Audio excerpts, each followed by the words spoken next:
He reached for the door of his car, then heard a voice that would change everything. It began on an ordinary afternoon. A billionaire CEO, Harrison Blackwood, reached for the door of his Bentley when a piercing cry shattered the calm. "Don't get in the car." The voice was small, trembling, but urgent. A maid's daughter, no older than 11, stood shaking with fear, her eyes fixed on him. Within minutes, Harrison's world tilted. A child he had never noticed spoke of danger he couldn't see, and of a name he thought was buried in the past. What she revealed would not only save his life, it would expose a secret that powerful men had killed to protect. And this was only the beginning. Just before we dive in, let us know in the comments where you're watching from today. We love seeing how far these stories reach. And make sure you're subscribed so you don't miss tomorrow's special video. Now let's jump back in. Enjoy the story. Don't get in the car. The words, sharp as shattered glass, sliced through the quiet hum of the afternoon. Harrison Blackwood froze. His hand, already reaching for the gleaming chrome handle of his Bentley, stopped midair. For a moment, the world seemed to tilt on its axis. The scent of polished leather and expensive cologne, the low thrum of the city above, the respectful silence of his driver, it all evaporated, leaving only that one piercing cry. His security guard, a man built like a mountain, moved instantly. He pivoted on the balls of his feet, his hand instinctively going to the inside of his jacket. His eyes, cold and sharp, scanned the concrete expanse, searching for the source of the disruption. And there she was, a slip of a girl, no older than 11, with a cascade of blonde hair that seemed to catch the dim light and hold it captive. She stood near a service elevator, her small body trembling, her face pale with a terror that seemed far too large for her small frame. Her eyes, wide and blue, were locked on him, pleading. "Don't get in," she repeated, her voice a little more than a ragged whisper now. "Please, you can't."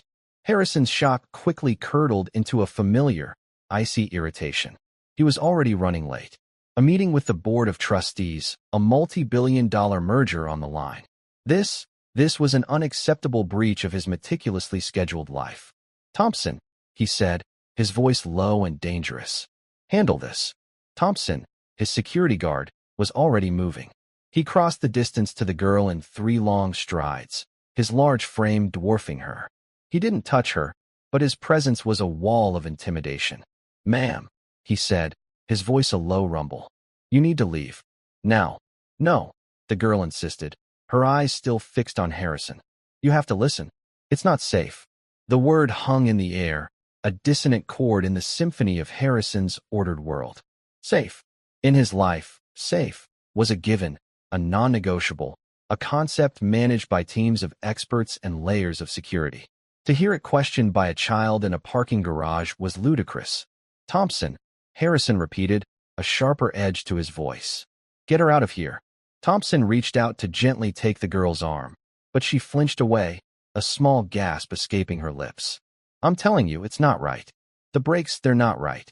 Harrison's jaw tightened. The brakes? This was a brand new, custom-built Bentley. It was inspected weekly. The girl was clearly delusional. Or worse, a pawn in some elaborate, ridiculous prank. "That's enough," Harrison said, his patience finally snapping. "Young lady, I don't know who you are or what you think you're doing, but you are about to be in a great deal of trouble." He took a step towards her, his eyes cold with anger. The girl didn't back down. Instead, she took a shaky breath, her small chin lifting in a gesture of defiance. "My name is Abigail," she said, her voice trembling but clear. "And my mother is Susan. She cleans your office." Harrison stopped. "Susan?" He vaguely recalled a quiet, efficient woman who moved through his penthouse office like a ghost, leaving everything spotless in her wake. He'd never really looked at her, never learned her last name. She was just the maid. "And what does that have to do with anything?" he asked, though some of the fire had gone out of his voice. "She told me to watch out for you," Abigail said, her eyes welling with tears. "She said you were a good man, even if you didn't always show it. And she said my Grandpa Joe would have liked you." The name hit Harrison like a physical blow. Grandpa Joe. It couldn't be. He stared at the girl, really looked at her for the first time.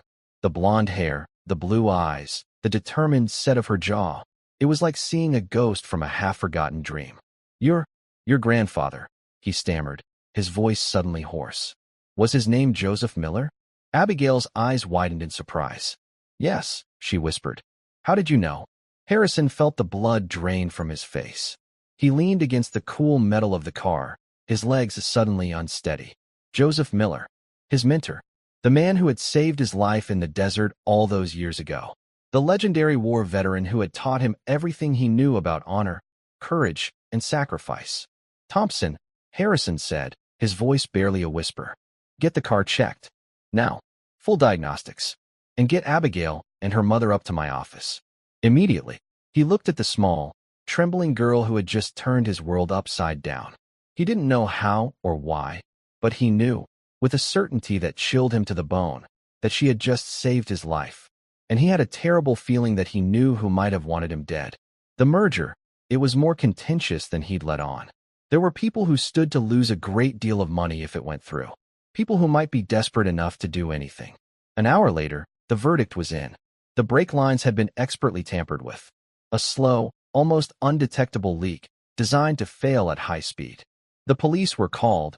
A quiet, internal investigation was launched, and the world outside Harrison Blackwood's orbit remained blissfully unaware.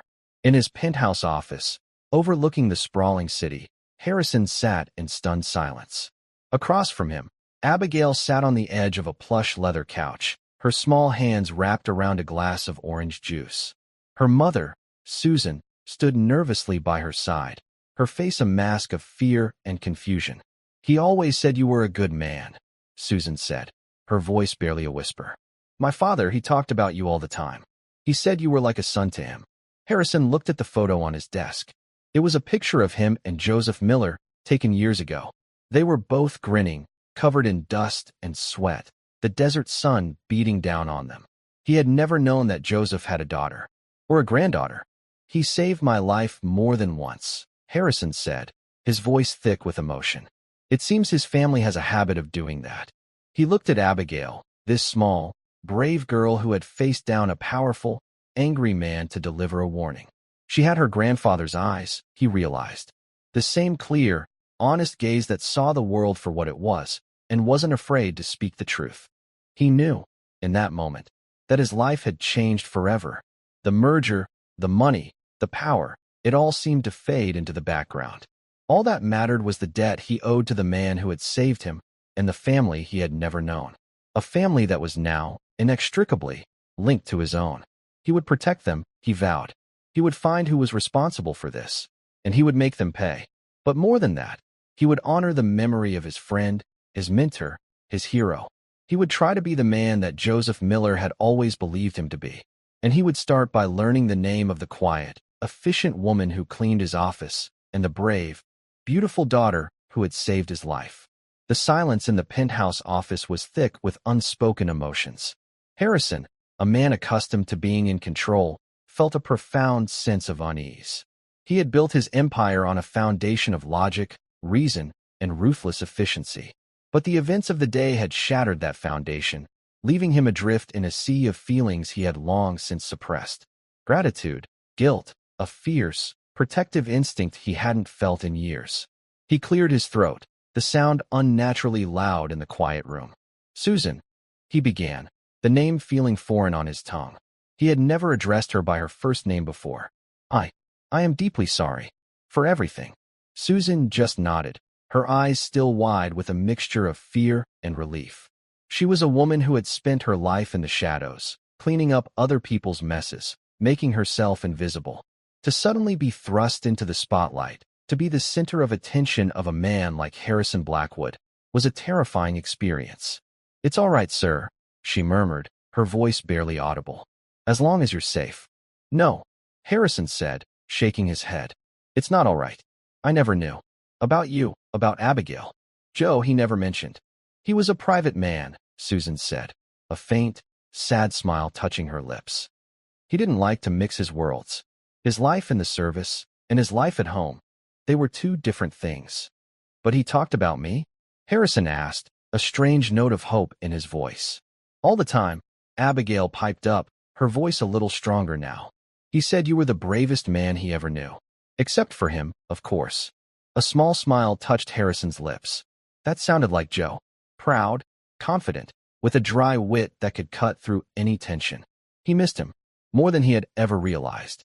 "He taught me everything I know," Harrison said, his voice soft. "How to read a map, how to survive in the wilderness, how to lead. He was more of a father to me than my own."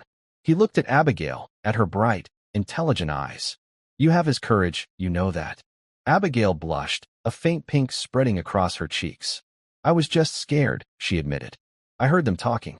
Two men, in the hallway. They were whispering about your car, about the brakes. I didn't know what to do, so I ran." Harrison's blood ran cold. "You saw them?" he asked, his voice sharp. "Can you describe them?" Abigail squeezed her eyes shut, trying to remember. "They were wearing maintenance uniforms," she said. "But they didn't look like janitors. Their shoes, they were too clean. And they had little wires in their ears. Earpieces. Professional security. Not your average disgruntled employees. This was a conspiracy, carefully planned and executed. And they had almost succeeded." "Thompson," Harrison said, his voice a low growl. "Get the security footage from the service corridors. I want every frame from the last 24 hours analyzed. And give me a list of every maintenance worker in this building. I want to know who they are, where they live, and who they work for." "Right away, sir," Thompson said, his voice grim. He knew, as well as Harrison did, that this was just the beginning. The enemy had shown their hand. Now, it was Harrison's turn to play. He turned his attention back to Susan and Abigail. "You two can't go home," he said, his voice leaving no room for argument. "It's not safe. You'll stay here, in the guest suite. Thompson will arrange for a security detail." Susan opened her mouth to protest, but Harrison held up a hand. "Please," he said, his voice softening. "Let me do this. For Joe. For me." Susan hesitated for a moment, then nodded. She knew he was right. They were in danger now, all of them. And Harrison Blackwood's penthouse, with its state-of-the-art security and team of trained professionals, was the safest place in the city. Later that evening, after Susan and Abigail were settled in the guest suite, Harrison sat alone in his office, the city lights twinkling below him like a sea of fallen stars. He had a glass of whiskey in his hand, but he wasn't drinking. He was thinking about the past, the present, and the uncertain future. He thought about Joe, about the lessons he had taught him. "The measure of a man is not what he has," Joe used to say, "but what he does with what he has." Harrison had a lot. Power, wealth, influence. But what had he done with it? He had built an empire, yes, but he had also built a fortress around his heart. He had shut himself off from the world, from human connection, from the very things that Joe had held most dear. Family, loyalty, love. He looked at the photo on his desk again. The smiling faces of two young men, full of hope and promise. He had let that man down, he realized. The man who had saved his life, the man who had believed in him. He had become so consumed with the pursuit of success that he had forgotten what it truly meant to be successful. But it wasn't too late. He had been given a second chance. A chance to make things right. A chance to be the man that Joseph Miller had always known he could be. And he would not waste it. He would find the men who had tried to kill him. He would uncover the truth behind the conspiracy. And he would protect the family of his friend, his mentor, his hero, no matter what the cost. The first step was to understand the enemy. Harrison pulled up the files on the merger. It was a hostile takeover of a rival corporation, a company run by a man named Marcus Thorne. Thorne was a ruthless, ambitious man, known for his cutthroat tactics and his disregard for the rules. He was also a man who stood to lose everything if the merger went through. Harrison had always known that Thorne was a snake, but he had underestimated just how venomous he could be. He spent the rest of the night digging into Thorne's background, his business dealings, his known associates. He created a web of connections, a map of Thorne's world.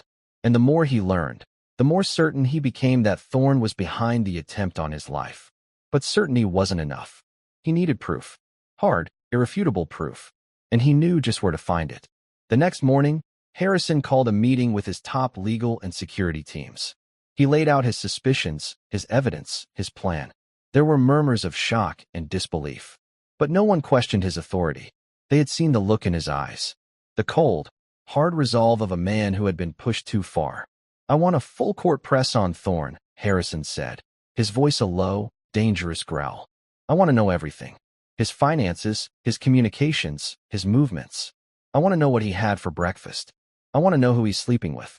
I want to know where he buries his bodies. And I want it all yesterday. The team scrambled to obey, a flurry of activity and hushed, urgent conversations. Harrison watched them for a moment, a sense of grim satisfaction settling over him. He was back in his element. The hunt was on. He then did something he hadn't done in years. He cleared his schedule for the rest of the day. He told his assistant to cancel his meetings, to hold his calls. He had something more important to do. He went to the guest suite and knocked on the door. Susan opened it, her face still etched with worry. "Is everything all right?" she asked. "Everything is under control," Harrison said, a faint smile on his lips. I was wondering if Abigail would like to see the city." A few minutes later, Harrison, Abigail, and Susan were on the roof of the building, a private helipad with a breathtaking view of the city. Abigail's eyes were wide with wonder. She had never been this high up before. She had never seen the world from this perspective. "It's beautiful," she whispered, her voice full of awe. "Yes," Harrison said, his eyes not on the city, but on the small girl by his side. "It is." They spent the next hour on the roof, talking. Harrison told Abigail stories about her grandfather, about their adventures in the desert. He told her about the time Joe had wrestled a snake, the time he had navigated them through a sandstorm, the time he had shared his last canteen of water with a wounded enemy soldier. He told her about her grandfather's courage, his kindness, his unwavering sense of honor. And as he spoke, he felt a weight lifting from his shoulders, a weight he hadn't even realized he was carrying. The weight of loneliness, of regret, of a life lived in the shadows of his own success. He was connecting with someone again. He was sharing a part of himself that he had kept hidden for too long. He was feeling human. "He sounds like a superhero," Abigail said, her eyes shining. "He was," Harrison said, his voice thick with emotion. "He was a real-life superhero." He looked at Susan, and for the first time, he saw not just his maid, but a woman of quiet strength and dignity. A woman who had raised a remarkable daughter on her own. A woman who was the living legacy of his best friend. "I'm sorry," he said again, his voice barely a whisper. "For not knowing. For not being there." Susan just smiled, a genuine, heartfelt smile that reached her eyes. "You're here now," she said. "That's all that matters." And in that moment, Harrison Blackwood knew that she was right. He was here now, and he wasn't going anywhere. He had a promise to keep, a debt to repay, a family to protect, and a war to win. And for the first time in a very long time, he felt ready for the fight. He had something to fight for again, and that made all the difference in the world. The next few days settled into a strange new rhythm. The penthouse, once a sterile monument to Harrison's success, became a home. The quiet hum of servers and the distant city traffic were now punctuated by the sound of Abigail's laughter, the scent of Susan's home-cooked meals, and the low murmur of conversation in the evenings. For Harrison, it was like stepping into a different life, a life he had only ever observed from a distance. He found himself looking forward to the end of the workday, not for the solitude and the silence, but for the company. He learned that Abigail was a voracious reader, her mind a sponge for stories and facts. He gave her free rein of his library, a collection of first editions and rare manuscripts that he had acquired more for their value than for their content. But seeing them through her eyes, watching her carefully turn the fragile pages with a reverence that bordered on awe, he felt a renewed appreciation for the worlds they contained. He found himself reading again, not just market reports and legal briefs, but novels, histories, biographies. He and Abigail would talk for hours about the characters they loved, the battles they had witnessed, the lessons they had learned. He learned, too, that Susan was more than just a quiet, efficient maid. She was a woman of deep resilience and quiet wisdom. She had raised Abigail on her own, working 2 jobs to make ends meet, never complaining, never losing hope. She spoke of her father with a fierce, protective love, sharing stories of his kindness, his integrity, his unwavering moral compass. Through her, Harrison saw a side of Joe Miller that he had never known. The soldier, the hero, was also a father, a grandfather, a man who found joy in the simple things, a well-tended garden, a perfectly grilled steak, the sound of his granddaughter's laughter. This newfound domesticity, however, was a fragile bubble in the midst of a gathering storm.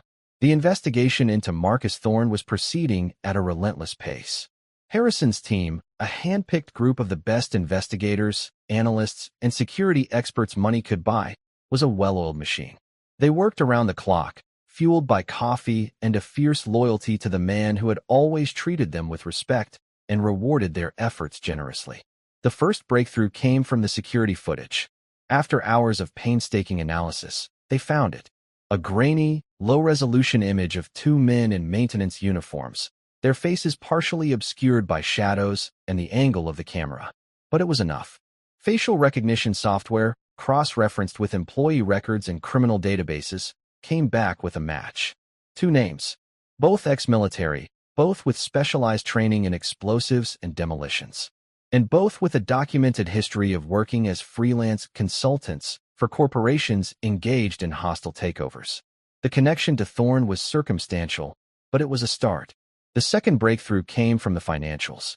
A deep dive into Thorne's offshore accounts revealed a series of complex, layered transactions designed to be untraceable. But Harrison's team was better than good. They were the best. They peeled back the layers one by one, following the money trail across continents and through a labyrinth of shell corporations. And at the end of the trail, they found it. A payment of $200,000 made to a numbered account in the Cayman Islands, an account linked to one of the two men from the security footage. The payment was made 3 days before the attempt on Harrison's life. It was the smoking gun. Or at least, it was close enough.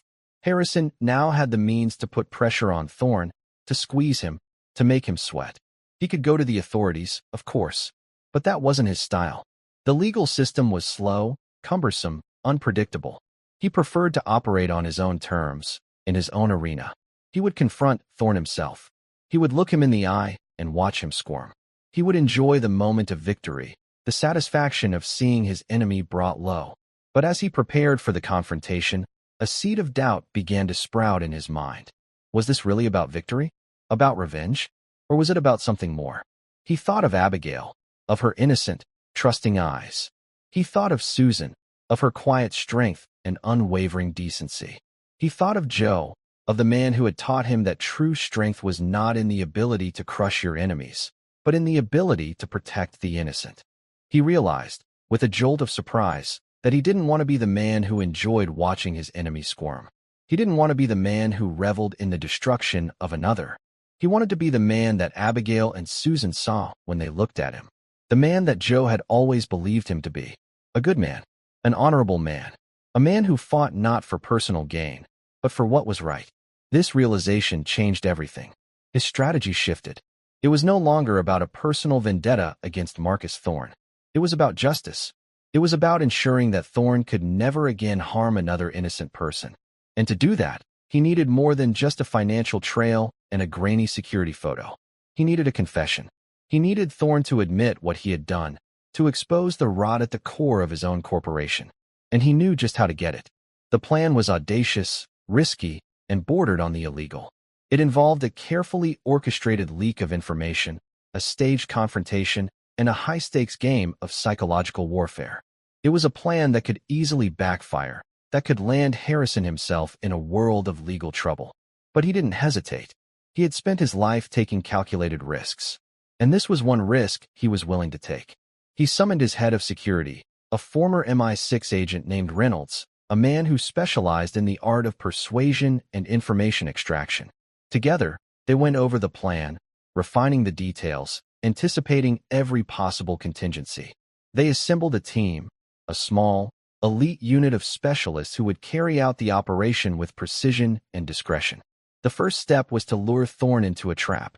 Harrison arranged for a private meeting, ostensibly to discuss a possible settlement of the merger.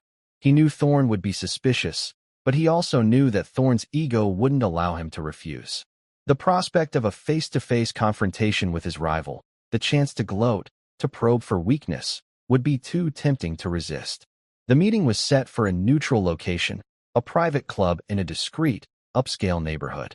The room was swept for bugs, the security was tight, the atmosphere was thick with tension. Harrison arrived first, calm and composed, his face a mask of cool indifference. Thorne arrived a few minutes later, swaggering and self-assured, a smug smile on his face. "Blackwood," Thorne said, his voice dripping with false cordiality. "To what do I owe the pleasure?"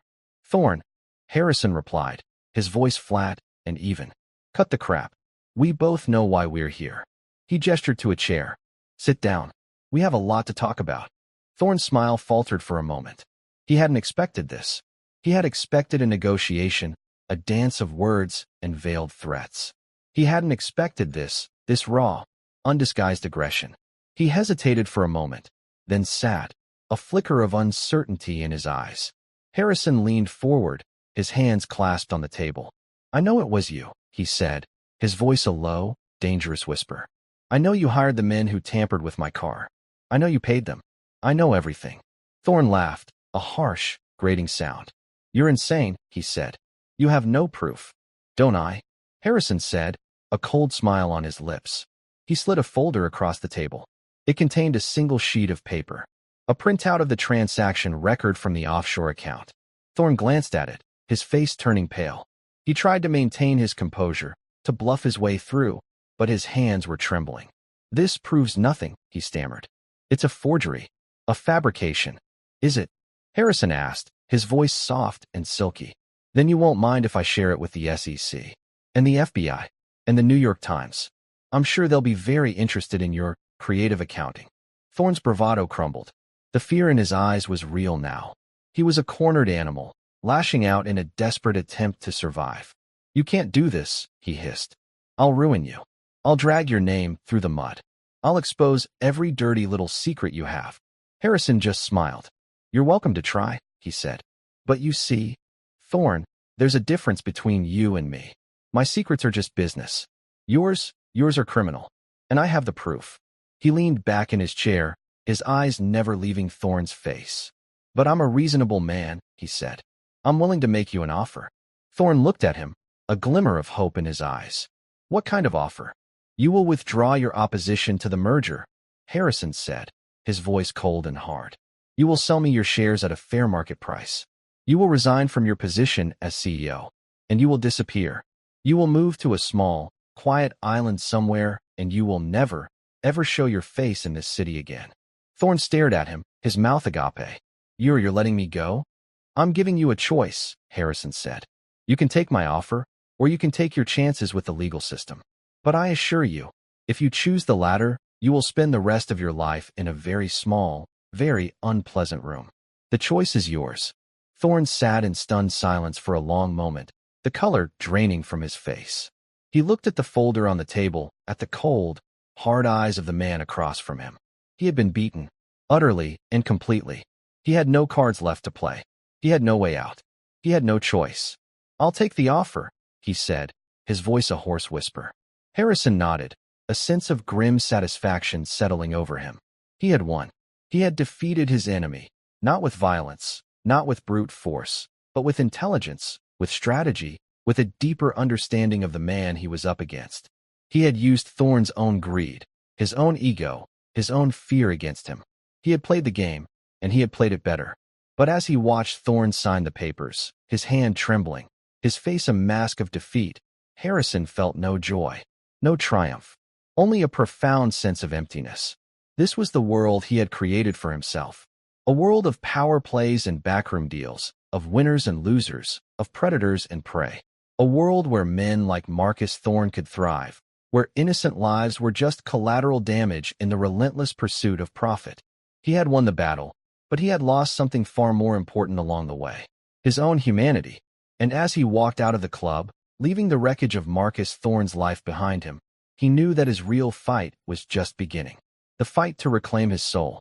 The fight to become the man he was always meant to be.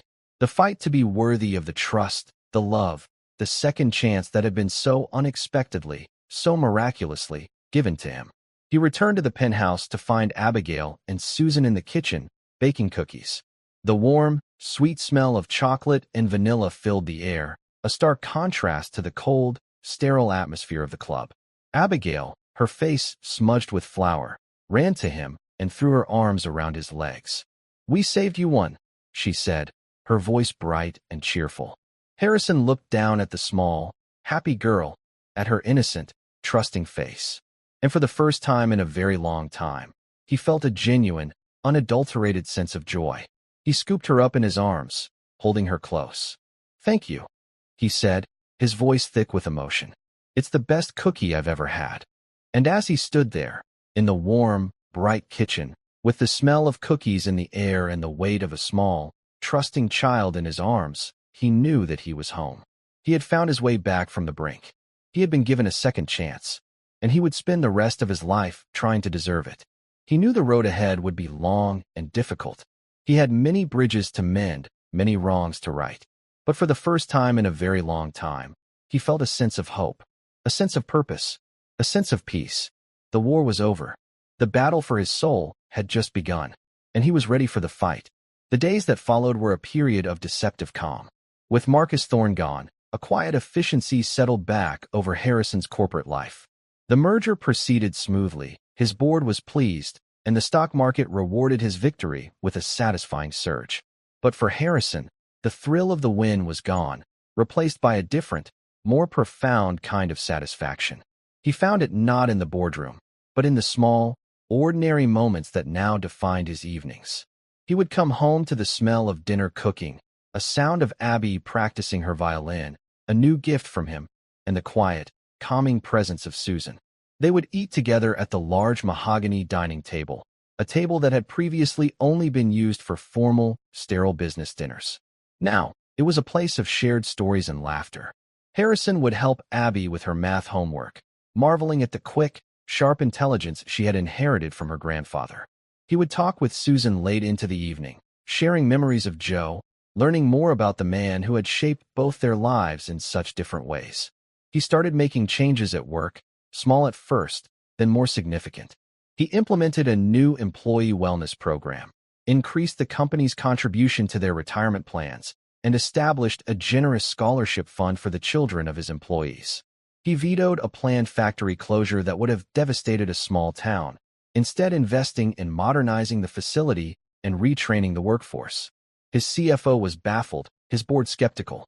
"It's not the most profitable move," Harrison, his second-in-command, a shrewd man named David Chun, had warned. "Profit isn't the only metric we should be measuring," Harrison had replied, his voice calm but firm. "We're building a company, David, not just a stock price. We need to build it on a foundation of something more than just concrete and steel." He was trying to build a legacy that Joe Miller would have been proud of. He established the Joseph Miller Foundation, a nonprofit dedicated to supporting veterans and their families. At the launch event, with Susan and Abigail by his side, he spoke not of balance sheets and market shares, but of honor, integrity, and service. He spoke of Joe, and as he looked out at the sea of faces, he felt a sense of purpose that all his billions had never been able to buy. But in the quiet moments, late at night when the city slept below him, a nagging unease persisted. The victory over Thorne had been too easy, too clean. Thorne was a snake, yes, but he was a cautious one. Sabotaging the car of a man like Harrison Blackwood was an extreme, almost reckless move. It felt desperate, and Harrison couldn't shake the feeling that he was missing a piece of the puzzle. His security chief, Reynolds, felt it too. "We've been interrogating the two men we picked up," Reynolds told him one afternoon in his office. "The ones who did the job on your car. They're professionals, tight-lipped. But they let something slip." Harrison leaned forward, his interest piqued. "What did they say?" "They confirmed Thorne hired them. But they mentioned their handler. The man who gave them the specific instructions wasn't Thorne. It was someone else. Someone they were clearly more afraid of than him." "Did they give you a name?" "No, just a description. An older man, very distinguished, quiet. Walks with a slight limp." A chill snaked its way down Harrison's spine. A limp. He knew many men who fit that description. It was a common legacy of a life in the service. But one man came to mind immediately, a man he hadn't seen in years. A man he had once trusted implicitly, General Morrison, Joe Miller's former commanding officer, and a man who now sat on the board of a major defense contractor, a company Harrison's own was in negotiations with for a separate, highly sensitive project. It seemed impossible. Morrison was a decorated hero, a pillar of the military community, a man Joe had respected. "It could be anyone," Harrison said, more to himself than to Reynolds. "Perhaps," Reynolds conceded. "But there's something else." When they were cleaning out Thorne's office, my team found this. He slid a small, tarnished silver locket across the desk. It was old, intricately engraved with the image of a soaring eagle. Harrison picked it up. It felt heavy in his hand, weighted with a history he didn't understand. He opened it. Inside, there were two miniature, faded photographs. On one side was a young woman with a sad, beautiful smile. On the other was a young Joseph Miller in full dress uniform. Where did Thorne get this? Harrison asked, his voice a hoarse whisper. We don't know, Reynolds said. It was hidden in a secret compartment in his desk. It seems personal. Harrison stared at the locket, his mind reeling. Joe had never mentioned this woman. He had never spoken of a locket. This was a piece of his mentor's life that had been deliberately kept hidden, and Marcus Thorne had possessed it. Why? What was the connection? The merger, the sabotage, the mysterious handler. It was all connected. He was sure of it. And somehow, at the center of it all, was his friend, Joseph Miller. That evening, he approached Susan with a heavy heart. He found her in the library, reading a book, a soft smile on her face. Abigail was asleep, her homework spread out on the table beside her. Susan, he began, his voice hesitant. I need to ask you something. About your father. He showed her the locket. Her smile vanished, replaced by a look of confusion, then dawning recognition. I've never seen this before, she said, her voice trembling as she took the locket from his hand. She stared at the photo of the young woman, her brow furrowed in concentration. But this woman, she looks familiar. I think I saw a picture of her once, a long time ago. In my father's things. Do you know who she is? Susan shook her head. No, he never spoke of her. But there was a box. A small wooden box he kept in the back of his closet. He told me never to open it. He said it was from his time in the service, and that some things were better left in the past. A jolt of adrenaline shot through Harrison. Susan, is there any chance you still have that box? She nodded slowly. Yes, it's in storage. I never had the heart to throw it away. 2 hours later, a dusty, worn wooden box sat on Harrison's desk. It was a simple Foot Locker military issue with the name Miller J. stenciled in faded white paint on the side. The lock was old and rusted, but it opened with a protesting squeak. Together, Harrison and Susan began to sort through the contents. It was a time capsule of a young man's life. Bundles of letters tied with faded ribbon. A worn leather-bound journal. A purple heart and a silver star nestled in a velvet case. And at the bottom of the box, a collection of old, black and white photographs. They spread the photos out on the desk. Pictures of a young Joe Miller grinning with his comrades in arms. Pictures of dusty, war-torn landscapes. And then, they found her, the woman from the locket. She was in several of the photos, always by Joe's side. They were laughing, holding hands, looking at each other with an unmistakable love in their eyes. In one photo, she was holding a small baby. Susan gasped, her hand flying to her mouth. That's my mother's locket, she whispered, pointing to a delicate silver chain around the woman's neck. The one she was wearing in the only baby picture I have of her. Harrison felt the air leave the room. He looked from the photo of the woman, to the photo of Joe, to the face of Susan, who stood beside him, her eyes wide with a dawning, impossible truth. Susan, he said, his voice barely audible. The woman in this picture is your mother? She nodded, tears streaming down her face. But that's impossible. My father told me my mother died in a car accident when I was a baby. He said he was the only one there. Harrison picked up the leather-bound journal. His hands trembled as he opened it. The first page was dated nearly 40 years ago. The handwriting was Joe's, neat and precise. The script of a man who understood the importance of detail. He began to read aloud. October 12th. Her name is Elena. She has eyes the color of the sky after a storm, and a smile that could disarm a battalion. I met her in the village today. They say she is a spy. I say she is an angel. He continued to read, his voice growing heavier with each word. The journal told a story of a forbidden love, a secret romance between an American soldier and a local woman in a war-torn country. It told of a secret marriage, of a child born in the midst of chaos and uncertainty. It told of a mission gone wrong, of a betrayal from within Joe's own unit. And then, the final, devastating entry. They took her. Morrison gave the order, said she was a liability, a threat to national security. He said they were taking her to a safe house, but I saw the look in his eyes. He was lying. They were going to make her disappear. I tried to stop them, but they were too many. I was just a sergeant. He was a general. I had no choice. I had to save our daughter. I had to run. I told everyone Elena died in an accident. It was the only way to protect our child. The only way to keep her safe from the men who would use her to silence me. I have failed the woman I love. I will not fail my daughter. Harrison looked up from the journal, his heart a cold, heavy stone in his chest. The shocking truth was not that Marcus Thorne had tried to kill him. It was that the man he had idolized, the hero he had worshipped, had built his life on a foundation of lies. And that the man who had orchestrated it all, the man with the quiet voice and the slight limp, was not just a business rival, but a monster who had torn a family apart and buried the truth for 40 years. General Morrison. The attempt on Harrison's life hadn't been about the merger. It had been a warning. He was getting too close to the truth. The defense contract negotiations, his renewed interest in Joe's past after meeting Abigail. Morrison had seen him as a threat, a loose end that needed to be tied up. And Thorne, with his own grudge, had been the perfect pawn. He looked at Susan, who was sobbing quietly, her face buried in her hands. He looked at the pictures of the young, vibrant woman who had been stolen from her life. He looked at the face of his friend, his mentor, a man who had lived a life of quiet torment, haunted by a secret he could never share. The anger that rose in Harrison was a white-hot inferno. It was an anger born not of a threat to his business, but of a profound sense of betrayal. A betrayal of friendship, of loyalty, of the very code of honor that Joe and he had lived by.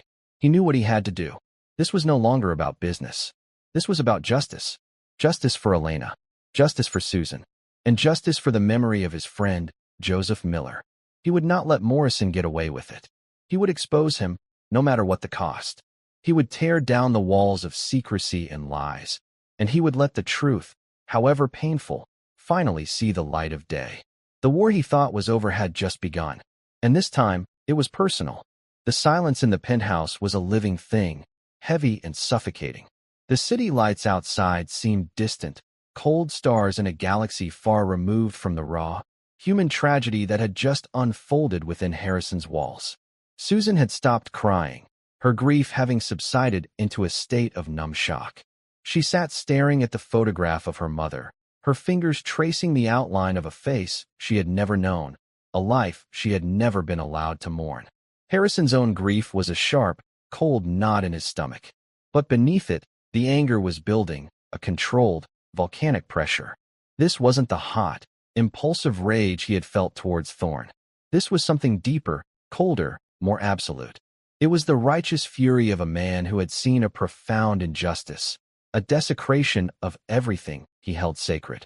He had idolized Joe Miller, not just as a mentor, but as a paragon of virtue. To discover that this hero had lived a life of such profound sorrow and sacrifice, all because of the craven betrayal of a man he trusted, was a wound that cut to the very core of Harrison's being. He looked at the journal, at the silver star, at the tangible proof of a life of honor lived under the shadow of an unbearable lie. Morrison hadn't just taken Elena's life. He had stolen Joe's peace, Susan's history, and a future that should have been filled with love and family. He had twisted a story of heroism into a tragedy of secrets and lies. And he had done it all from behind a carefully constructed facade of respectability and patriotism. Reynolds, Harrison spoke into his phone, his voice a low, dangerous growl that was barely a whisper. Get back here, now, and bring everything you have on General Robert Morrison. He knelt before Susan, his movements slow, deliberate. He gently took her hand. It was cold as ice. Susan, he said, his voice soft but filled with an unshakable conviction. I am going to fix this. I am going to find out what happened to your mother. And I am going to make the man responsible pay for what he has done. I swear this to you, on your father's memory. She looked at him, her eyes vacant with shock, but she nodded, a single, silent tear tracing a path down her cheek. She was clinging to his words, a lifeline in the wreckage of her past.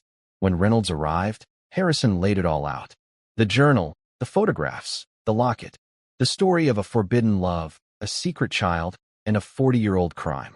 Reynolds, A man who had seen the worst of humanity in his years with MI6, listened in grim silence, his face an unreadable mask. When Harrison was finished, the only sound in the room was the quiet ticking of a grandfather clock in the corner. "This is explosive," Reynolds said, his voice a low murmur. "Morrison is more than just a retired general. He's a legend. He sits on the boards of half a dozen of the most powerful corporations in the country. He has friends in the Pentagon, in the Senate, in the intelligence community.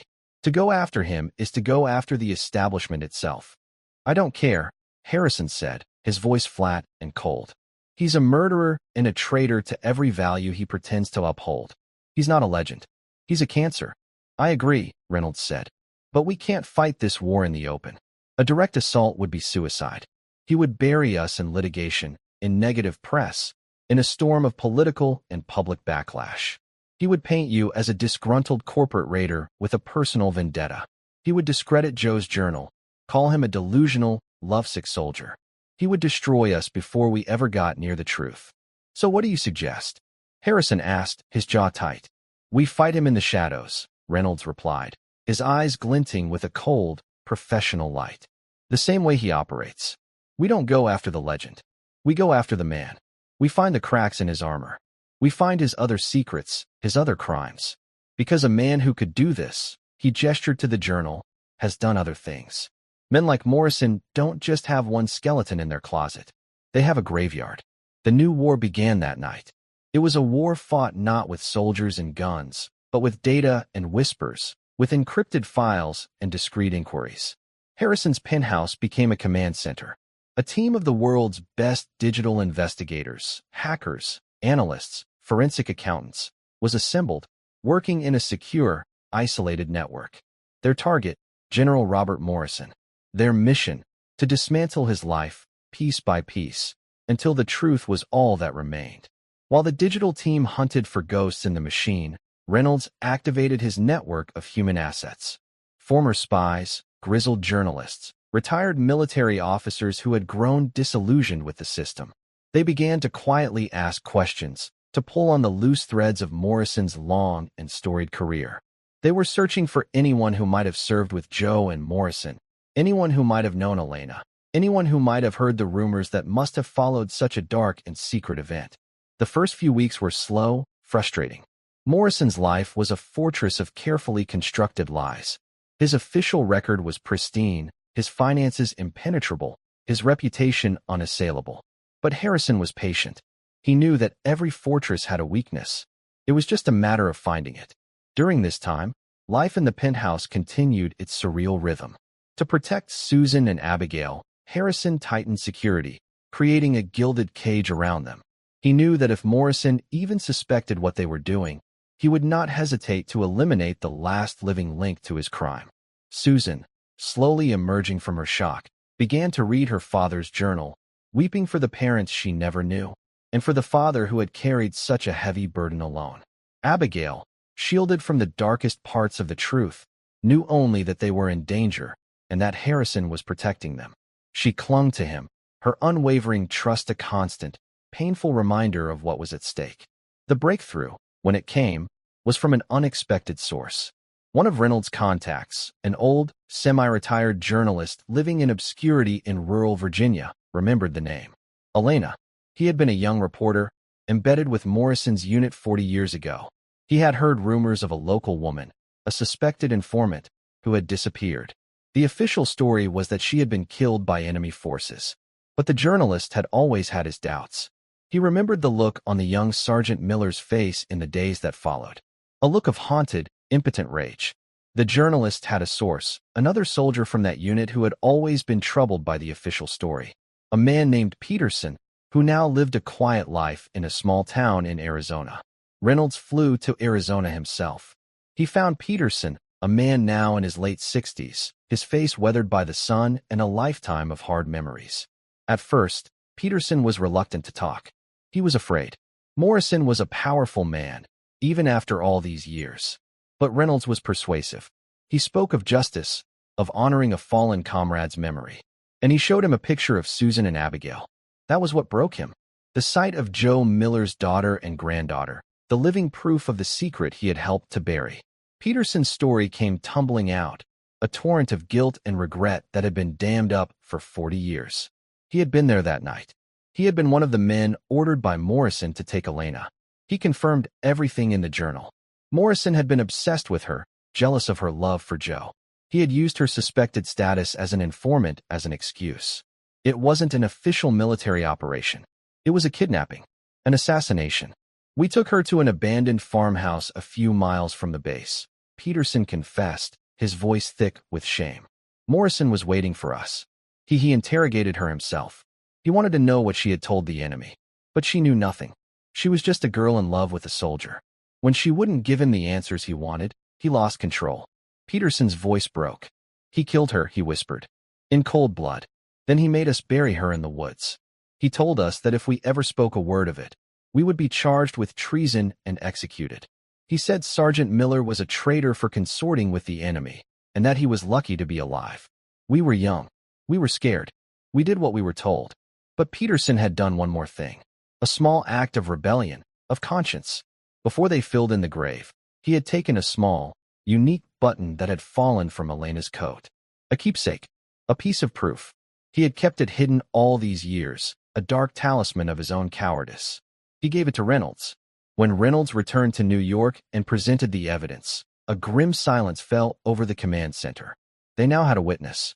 They had a confession. They had the physical evidence of the button. They had enough to go to the authorities. But Harrison knew it still wasn't enough. Morrison would fight back. He would discredit Peterson, claim he was a disgruntled, delusional old man. He would use his power and influence to bury the story, just as he had buried Elena's body 40 years ago. No, Harrison needed something more. He needed to confront the monster himself. He needed to look him in the eye and see him for what he was. He needed a confession from Morrison's own lips.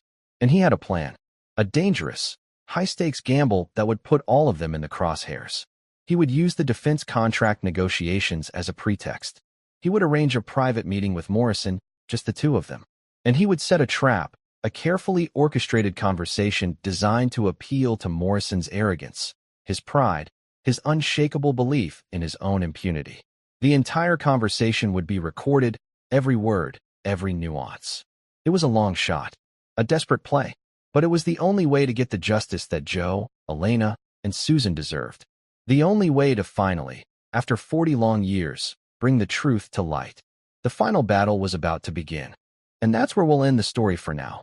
Whenever I share one of these, I hope it gives you a chance to step out of the everyday and just drift for a bit. I'd love to know what you were doing while listening.